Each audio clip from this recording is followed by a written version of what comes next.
అకాల వర్షాలతో నష్టాలను చవిచూసిన రైతులను అన్ని విధాలుగా ఆదుకోవాలని తూర్పుగోదావరి జిల్లా వైఎస్ఆర్ కాంగ్రెస్ పార్టీ అధ్యక్షులు మరియు రాజానగరం మాజీ శాసనసభ్యులు జకంపూడి రాజా ప్రభుత్వాన్ని డిమాండ్ చేశారు. బుధవారం నాడు తూర్పుగోదావరి జిల్లా సీతానగరం మండలం బొబ్బిల్లంక గ్రామంలో రాజానగరం మాజీ ఎమ్మెల్యే జకంపూడి రాజా బలహీనపడిన ఏటిగట్లను బొబ్బిల్లంక గ్రామ పరిధిలోని నీట మునిగిన పంట పొలాలను సంబంధించిన రైతుల సమక్షంలో పరిశీలించారు. ఈ సందర్భంగా ఆయన మాట్లాడుతూ రాజానగరం నియోజకవర్గం పరిధిలోని సీతానగరం కోరుకొండ మండలాల్లో వేలాది ఎకరాలు నీట మునిగాయని పేర్కొన్నారు. రైతులు సాగు చేసే సమయంలో వరద నీరు చేరడంతో రైతులు తీవ్రంగా నష్టపోయారని ఆవేదన వ్యక్తం చేశారు. ప్రభుత్వం రైతులను వెంటనే ఆదుకోవాలని డిమాండ్ చేశారు. చంద్రబాబు నాయుడు ప్రభుత్వం అధికారంలోకి వస్తే ప్రకృతి వైపరీత్యాలు లేకపోతే వర్షాలు పడక పంట ఎండిపోతుందని నానుడి రాష్ట్రంలోని రైతాంగంలో ఉందని అన్నారు. ప్రస్తుతం రాష్ట్రంలో ఇదే పరిస్థితి నెలకొందన్నారు. 50 ఏళ్ల క్రితం ఇలాంటి వరదలు వచ్చాయని రైతాంగం చెబుతున్నారని, గోదావరి వరద నీటి మట్టం పెరగడంతో బొబ్బిల్లంక సుయూజ్ కాలువ గేట్లు మూసుకుపోవడంతో ఎగువ ప్రాంతం నుంచి వరద నీరు ఎక్కువగా రావడంతో రైతులు తీవ్రంగా నష్టపోవడం జరిగిందన్నారు.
బండి మీద వెళ్ళిపోదానే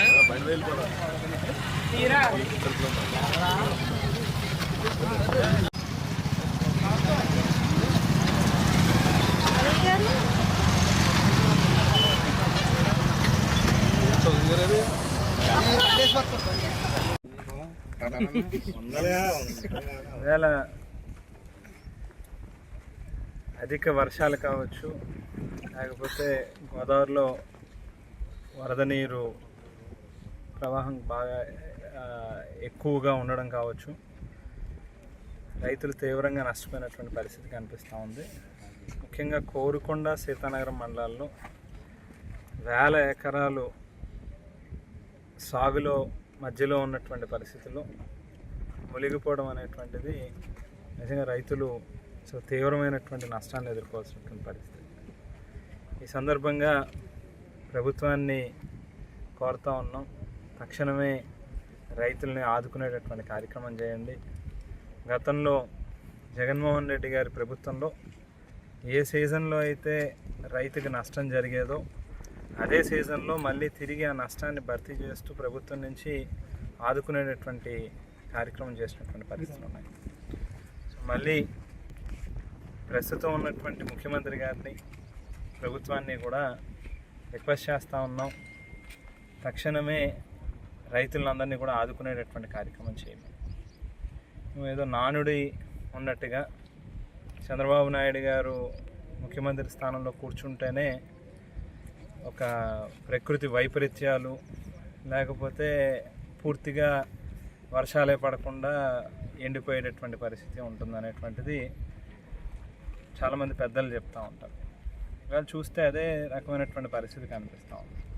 మొదటి ఏడాదే చంద్రబాబు నాయుడు గారు ముఖ్యమంత్రి అయినటువంటి ఈ సంవత్సరం నాడే పూర్తిగా ఈ స్థాయిలో, ఇప్పుడే చాలామంది స్థానిక పెద్దలు కూడా చెప్తా ఉన్నటువంటి మేరకు బహుశా ఒక 50 ఏళ్ళు 60 ఏళ్ళ క్రితం ఎప్పుడైనా ఈ మాదిరిగా వచ్చి ఉండొచ్చేమో.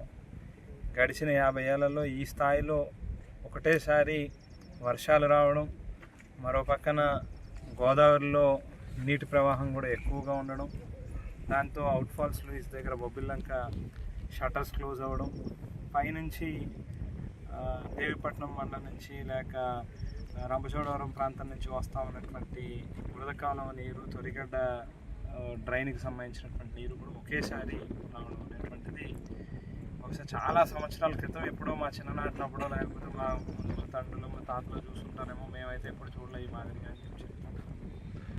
ఖచ్చితంగా ప్రభుత్వాన్ని అయితే డిమాండ్ చేస్తూ ఉన్నాం, ఖచ్చితంగా రైతులను ఆదుకోవాలనేటువంటిది. సేమ్ టైం దీనికి ఒక పర్మనెంట్ సొల్యూషన్స్ అనేటువంటిది కూడా రావాల్సినటువంటి అవసరం.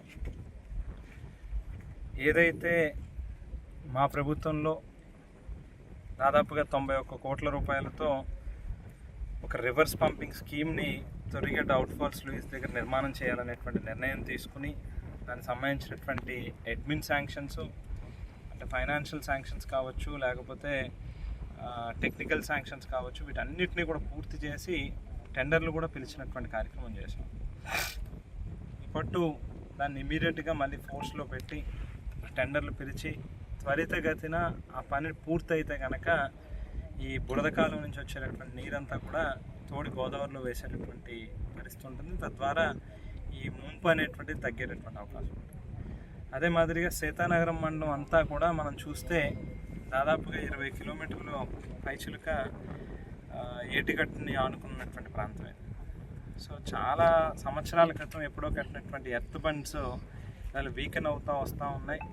అక్కడక్కడ మనం చూస్తే కొన్ని బండ్స్ అన్నీ కూడా చెదిరిపోతూ ఉన్నటువంటి పరిస్థితి ఉంది. సో దాని నిమిత్తమే ఒక పర్మనెంట్ సొల్యూషన్ ఉండాలనేటువంటి ఉద్దేశంతో దాదాపుగా 24 కోట్ల రూపాయల వ్యయంతో ఒక ఎస్టిమేట్ చేయడం, డిజాస్టర్ మేనేజ్మెంట్ నుంచి ఆ ఫండ్స్ని కూడా ఇమ్మని చెప్పి ప్రభుత్వాన్ని కూడా గతంలో అడగడం జరిగింది. అది కూడా ఆ ఫైల్ కూడా ప్రాసెస్లో ఉంది.